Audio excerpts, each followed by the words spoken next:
I'm proper excited about this video. I've picked up one of these Flir One thermal imaging cameras for my smartphone. I've been wanting to get one of these for a while and the prices come down. I saw a good deal this week and I've been selling some stuff. So let's unbox it and see if it's any good.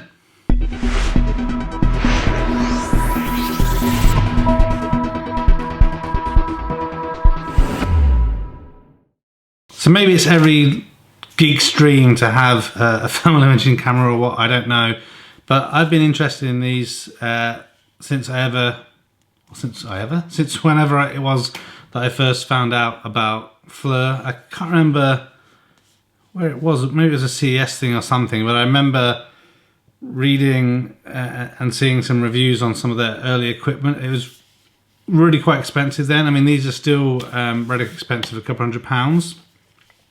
But I'm wanting to get one for a while, just interested in kind of understanding more about kind of where heat loss is, as well as kind of helping you find things like the hamster that went missing recently. Would have been helpful to perhaps have this, and kind of unrelated to what we're going to talk about here, but when I ordered it I also got this free power bank from them as well, so it's always good to have a bit of extra battery backup. So they do different versions of these Flir devices. They've got handheld ones and everything that's not related to obviously having a smartphone. They've got one that's for Android, this one that's for iOS, and they've got obviously a pro version, etc. So this isn't this one. The Flir One is kind of, I guess, their cheaper one in their thermal imaging range. And really the main difference seems to be in terms of I guess the camera quality in terms of the thermal imaging and everything, but this should be kind of, you know, good for someone who isn't relying on this for work. It's more like of an interest, and I'm looking to see kind of look at things in terms of engines, batteries, so what's heating up there, heat loss in roofs and windows and stuff like that. Just general kind of geeking out with some of this stuff. So I don't know if this is going to be a long-term kind of device of satisfaction, but if not, I can always sell it on. So let's open things up and see what's what. So obviously not doing this at the table like I normally would, because it's pretty late this evening and it's cold over there, but it's a bit warmer over here by the computers. So let's get this unboxed.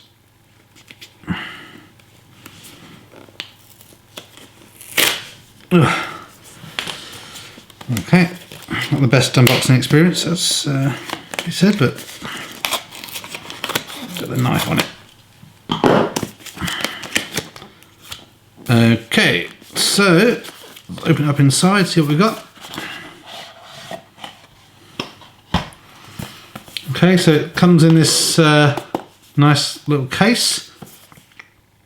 The QR code on the bottom with the part number and everything, showing this is the iOS model. A little bit of plastic to slice down here. And we open it up like this.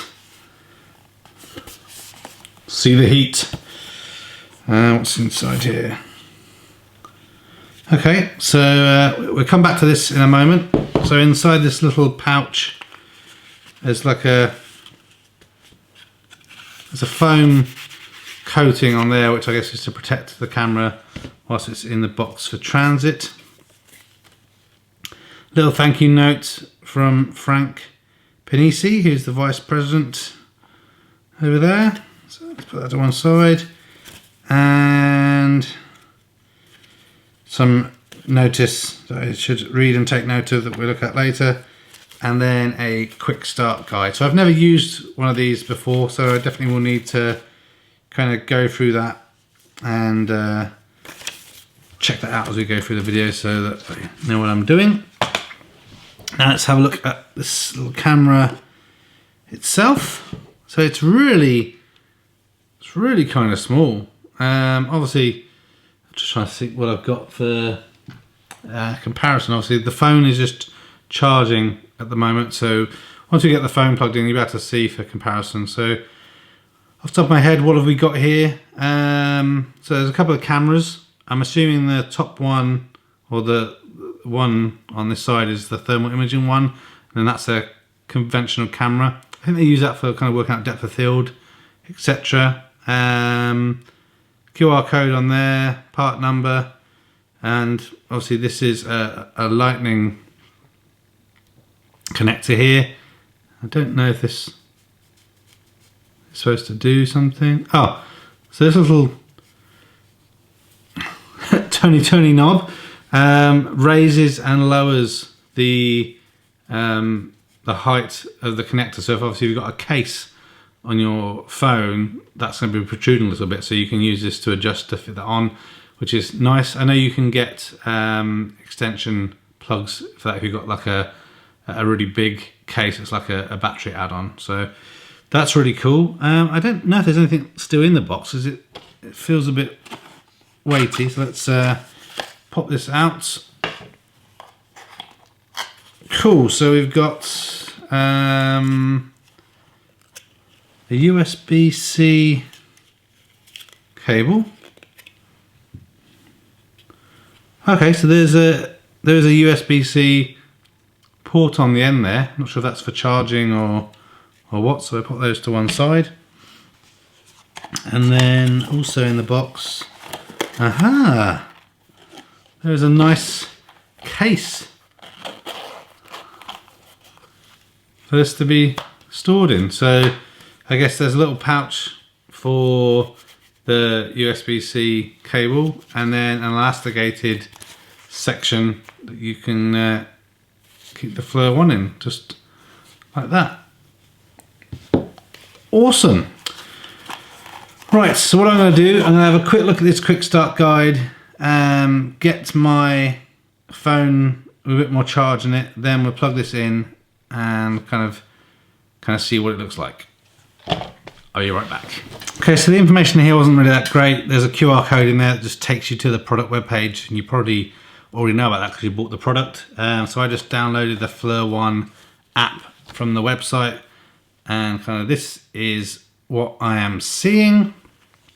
So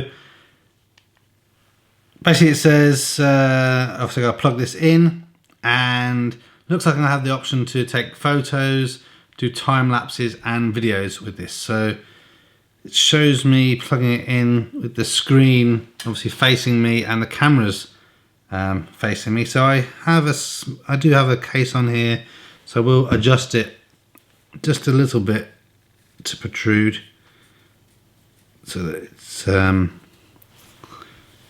not too dislodged. So let's do that now.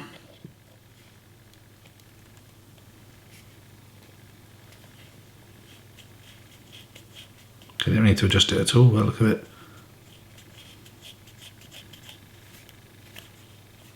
That fits snugly. And I guess I need to turn it on at the bottom.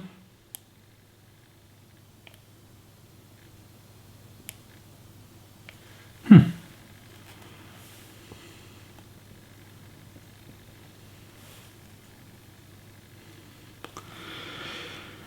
clearly don't know what I'm doing. Okay, that didn't go according to plan, so it's now the next morning. It turns out this has a small lithium battery in it, which needs to be fully charged before you can use it. So it takes about an hour to fully charge it. And the other issue I was having is when it wasn't fully charged, it was starting to work, but it was trying to do a firmware update, and it wouldn't do that due to apparently not enough charge in the battery.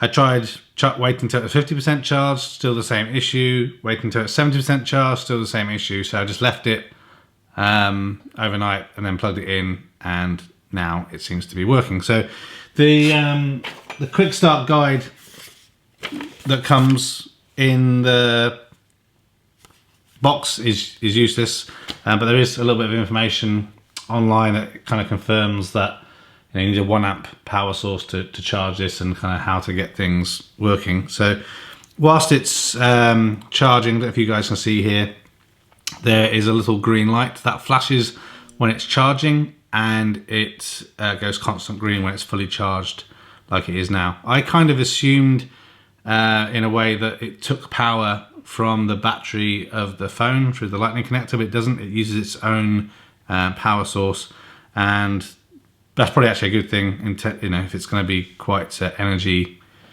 consuming, it's better it's having its own battery versus taking it from the phone. So let's get this plugged in. Where do I put my phone now? And see how it works. So as last night, we'd already installed the Flir One app, so we get that loading up and plug this in. Just adjust the adapter so it doesn't wheel around too much. Okay, then on the bottom you can see there's a single button here, and if you push and hold that, it will go green. And then let's make sure that works.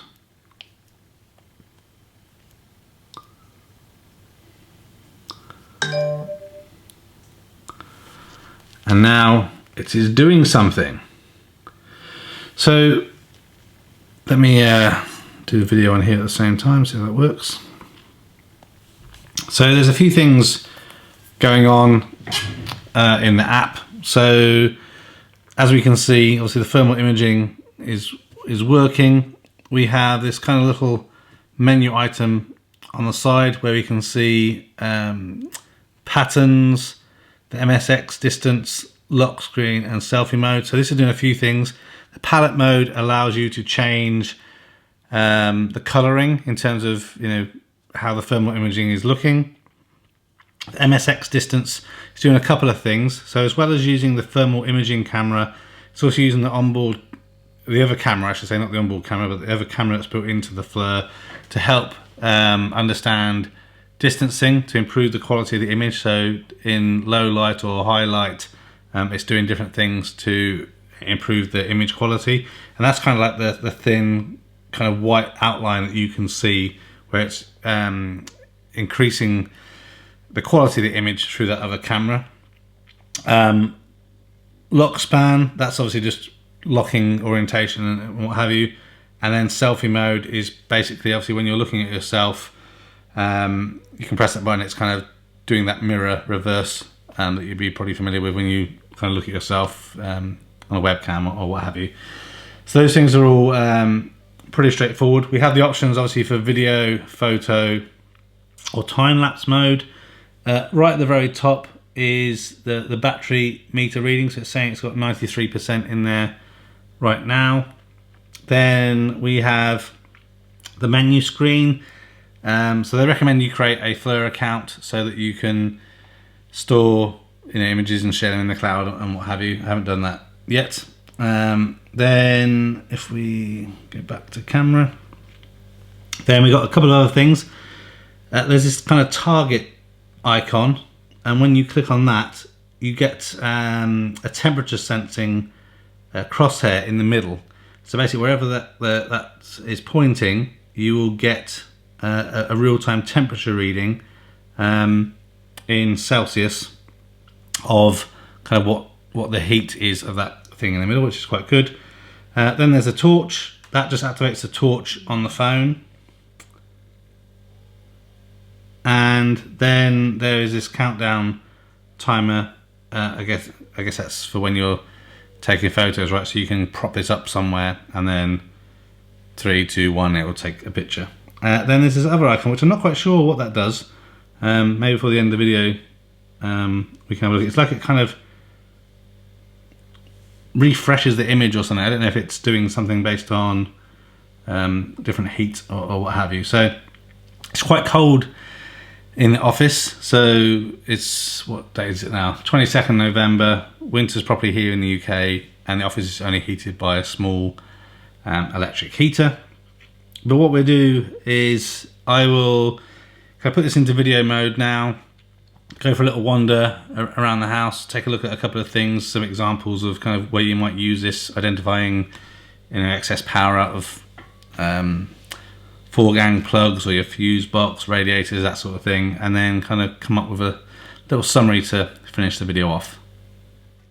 So here we have a refrigerated and cold water cooler. Just to the right there you can see the Echo Dot giving off a little heat. The closer you go on things, obviously the more the camera can focus in on the item in question, whereas when you move away, obviously it can pick up more heat from other objects. So I think there's things to keep in mind. This would be quite interesting actually. What does this look like when we turn it on?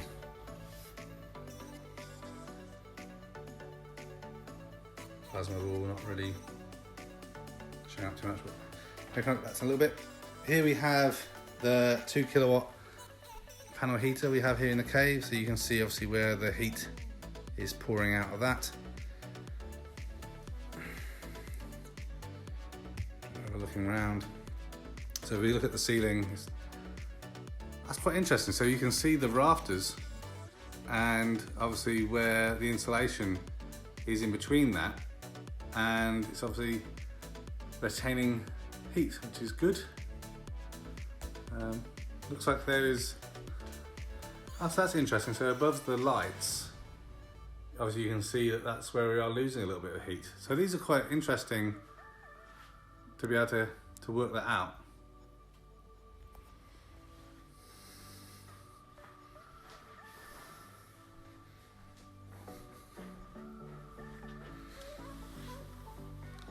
So over here you have the router and access point, as well as a UPS.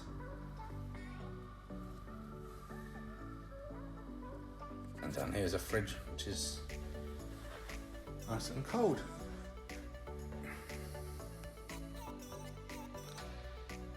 That's interesting, you can see the plants giving off some heat. Okay, so we're coming to here, we can see some interesting things. So there's obviously a lot of heat coming here in the Tesla gateway, and this is the Solar Edge inverter, and so obviously this is where the DC to AC current is being converted. Interestingly, also a good sign, the fuse boxes are both cold. There's nothing kind of overheating or anything happening here. If you move down slowly, this is to the power wall, so you can obviously see some heat generation in there. This part I just kind of moved with my body, but you can see right in the middle there, which is where the inverter is. That is the area it's getting hot right now, because obviously some charge is slowly going into it. And just here is a power plug for the workshop, so you can see there's a bit of heat getting generated there. The rest of the garage is pretty cold. You can see underneath the car there, obviously that's, I guess, some of residual heat. There's the old Twizy. But obviously the garage doors are very cold because it's freezing outside. But there is obviously a little bit of heat retention on the garage roof up where the cave is. So here we're just having a look outside. So obviously the sunlight is on the walls of the house, hence there's been some heat generation there. But obviously when we look at the windows, they're all dark and cold. So I think that's a good sign, because it means that heat is not leaking from inside the house out. Let's see if we move back a little bit. Yeah, get much of a picture. So hopefully the roof is cold too. Okay, there's a little bit of heat there, which I guess makes sense though, because the solar panels should be generating some heat. But this is a good example where you're far away, you're losing information, whereas as we move closer, you start to get a better understanding of what's happening. So again, we can see those windows are cold, but that's a reflection of the sun in the glass there. As we move inside the house now, you can see the dishwasher is on, and so in comparison to obviously the standard kitchen units, that's giving off a large amount of heat.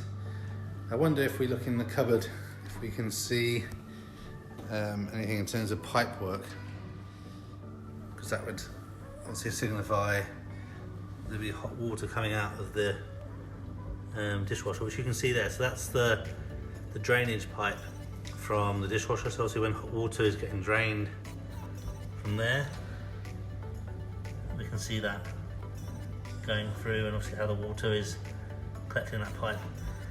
It looks pretty damn cool. Here we've got the gas boiler.